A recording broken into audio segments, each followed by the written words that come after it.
সংখ্যার বলে যখন বলেছিলাম প্লিজ কেউ কাউকে ছেড়ে যায় না, সেদিন উপস্থিত ছাত্র জনতা কেউ ছেড়ে যায় নাই। বাচ্চা বাচ্চা ছেলেরা রক্ত দিয়ে এই অঙ্গীকার ধরে রেখেছিল। আজকে তাদের এই রক্তের বিনিময়ে অপরাজয় বাংলার পাদদেশে দাঁড়িয়ে একটি গণতান্ত্রিক বাংলাদেশ বিনির্মাণের সূচনা শুরু হয়েছে। যে রাজনৈতিক অপসংস্কৃতির সাক্ষী হয়েছি, সেখান থেকে পণ করেছিলাম। আমি অত্যন্ত ক্ষুদ্র মানুষ, আমি পণ করেছিলাম হয়তো কোনদিন এই ঢাকা বিশ্ববিদ্যালয়ের মধ্যে সুস্থ ধারার শ্রদ্ধা স্নেহের রাজনৈতিক সংস্কৃতির সূচনা হয়তো বা হবে। আমি আপনাদের সকলকে বলছি, এই পথকে বেছে নিতে গিয়ে আমার নিজের পরিবারের সাথেও আমার 1 বছরের কোনো সম্পর্ক ছিল না।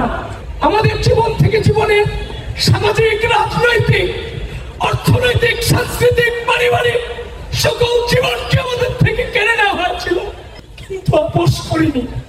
একটাই মনোবল ছিল, একদিন আমরা জিতবো। একটা চ্যালেঞ্জের মুখে আমরা 16 সাল থেকে বিশ্ববিদ্যালয়ে ভর্তি হওয়ার পর থেকে আজও পর্যন্ত চ্যালেঞ্জ ফেস করতে করতে আজকের এই জায়গাতে এসেছি। এটা আমার জন্য অনেক বড় চ্যালেঞ্জ। আমি আনন্দিত নই, তবে চ্যালেঞ্জ মোকাবেলা করার জন্য মানসিকভাবে সর্বোচ্চ প্রস্তুত ইনশাআল্লাহ। এবং সেই চাঁদ খাওয়ার মতো বলছি আমরা আবারও বিজয়ী হব ইনশাআল্লাহ।